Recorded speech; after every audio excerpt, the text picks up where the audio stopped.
नमस्कार, आप देख रहे हैं खबरी चौर और एक बार फिर से हम हाजिर हैं लेकर इस हफ्ते की बड़ी खबरें। संसद में निर्मला सीतारमण ने राहुल को घेरा। लोकसभा में बजट पर चर्चा का जवाब देते हुए वित्त मंत्री निर्मला सीतारमण ने कांग्रेस नेता राहुल गांधी को आड़े हाथों लेते हुए उन पर विभिन्न मुद्दों पर गलत बयानबाजी का आरोप लगाया। उन्होंने कहा, उम्मीद थी कि हमारे 3 कानूनों में से कम एक बिंदु निकालकर राहुल गांधी बोले कि इसकी वजह से किसानों को नुकसान नहीं होगा, मगर ये भी नहीं हुआ। कांग्रेस बोल सकती थी कि हम हमारे 2 में दामाद को आदेश देकर आए हैं कि जमीन वापस करो, लेकिन वो भी नहीं किया गया। सीतारमण ने कांग्रेस का नाम लिए बिना कहा कि हमारे दामाद नहीं हैं, ऐसे लोग उस पार्टी की आड़ में छिपे हैं जिसे जनता ने अस्वीकार कर दिया है। उन्होंने कहा कि ये गरीबों किसानों का बजट है। आपको बता दें, कांग्रेस के पूर्व अध्यक्ष राहुल गांधी ने इससे पहले गुरुवार को 3 नए कृषि कानूनों को लेकर केंद्र सरकार को घेरते हुए आरोप लगाया कि ये हम 2 हमारे 2 की सरकार है। इस नारे के बहाने उन्होंने बिना नाम लिए मोदी सरकार को कुछ उद्योगपतियों के लिए काम करने वाली सरकार होने का आरोप लगाया था। आतंकियों के निशाने पर अजीत डोभाल। जैश-ए मोहम्मद के गिरफ्तार आतंकी ने खुलासा किया है कि पाकिस्तान में बैठे हैंडलर राष्ट्रीय सुरक्षा सलाहकार अजीत डोभाल को निशाना बनाने की तैयारी कर रहे थे। इसके लिए उसने NSA के ऑफिस की रैकी भी की थी। जैश का यह ऑपरेटिव 6 फरवरी को दक्षिणी कश्मीर के शोपियां से गिरफ्तार किया गया था। हिंदुस्तान टाइम्स की रिपोर्ट के अनुसार जैश-ए मोहम्मद के आतंकी ने बताया है कि उसने पाकिस्तानी हैंडलर के कहने पर अजीत डोभाल के ऑफिस की रैकी की थी। रिपोर्ट्स के अनुसार आतंकी ने दिल्ली में सरदार पटेल भवन और अन्य अहम ठिकानों की रैकी की थी। इस खुलासे के बाद अजीत डोभाल के ऑफिस और घर की सुरक्षा बढ़ा दी गई है। दीप सिद्धू का चौंकाने वाला खुलासा। 26 जनवरी को ट्रैक्टर रैली के नाम पर की गई हिंसा में गिरफ्तार पंजाब के अभिनेता दीप सिद्धू ने चौंकाने वाले खुलासे की है। पूछताछ में उसने बताया कि लाल किले पर सिर्फ 75 मिनट रुका था। इन 75 मिनट में जहां उसने फेसबुक लाइव से प्रदर्शनकारियों को उकसाया था, वहीं वो लाल किले की प्राचीर पर झंडे वाली जगह पर गया था। जब जुगराज सिंह ने लाल किले की प्राचीर पर धार्मिक झंडा फहराया था, उस वक्त दीप सिद्धू उस जगह पर मौजूद था। दिल्ली क्राइम ब्रांच को सौंपी गई रिंकू शर्मा हत्याकांड की जांच। दिल्ली के मंगोलपुरी इलाके में रिंकू शर्मा के कुछ बदमाशों ने चाकू से गोदकर हत्या कर दी। रिंकू शर्मा हत्याकांड की जांच अब दिल्ली पुलिस की क्राइम ब्रांच को सौंपी गई है। रिंकू शर्मा हत्याकांड मामले में दिल्ली पुलिस 30 दिन के अंदर अपनी चार्जशीट कोर्ट में दाखिल करेगी। दिल्ली पुलिस कमिश्नर ने जल्द से जल्द मामले की गहन तफ्तीश करने का आदेश क्राइम ब्रांच को दिया है। पुलिस ने इस मामले में अब तक 5 आरोपियों को गिरफ्तार किया है। आरोपियों की पहचान जाहिद, मेहताब, दानिश, ताजुद्दीन और इस्लाम के तौर पर हुई है। वहीं अब इस पूरे मामले को धार्मिक रंग देने की कोशिश की जा रही है।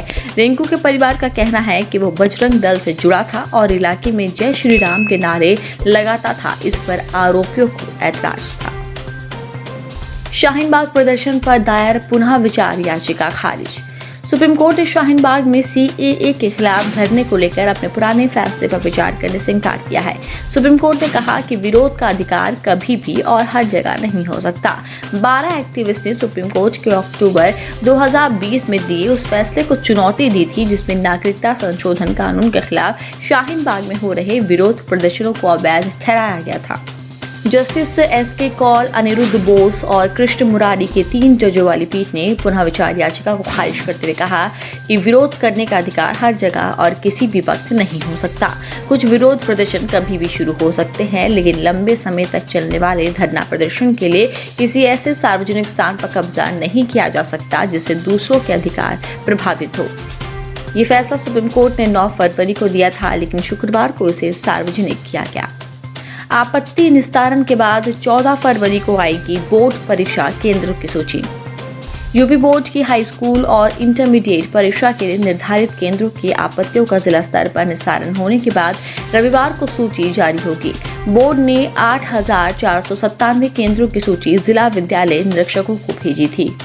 इन पर 30 जनवरी तक ऑनलाइन आपत्तियां प्राप्त की गई।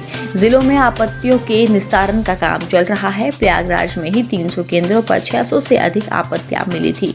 अधिकांश आपत्तियां दूरी को लेकर थी, जिनका निस्तारण गुरुवार देर शाम तक चलता रहा। जिलों से प्राप्त सूची 14 फरवरी को सर्व संबंधित के सूचनार्थ अपलोड की जाएगी।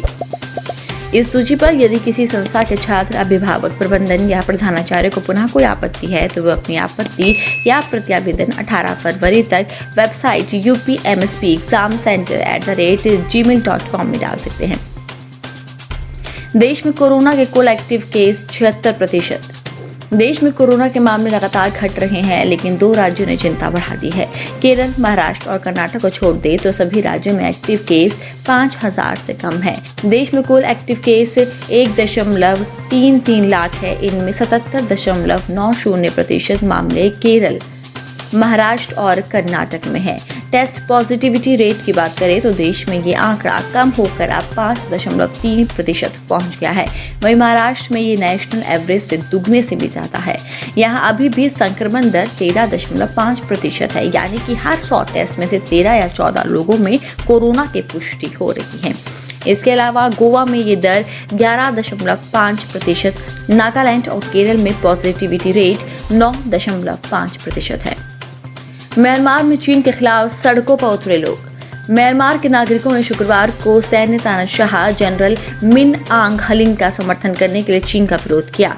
प्रदर्शनकारियों ने कहा कि चीन असली अपराधी है, वो शांति प्रिय देश के जीवन में अशांति पैदा कर रहा है। एक प्रदर्शनकारी ने कहा कि उन्होंने सेना को लोकतंत्र को दांव पर लगाने के लिए मजबूर किया है।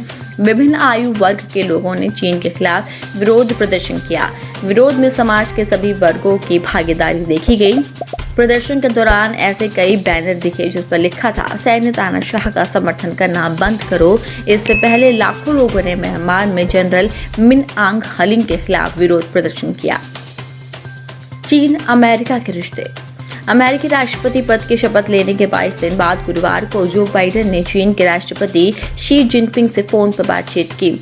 बाइडेन के मुताबिक दोनों नेताओं के बीच लगातार 2 घंटे बातचीत हुई। इस दौरान कई मुद्दों पर बातचीत हुई।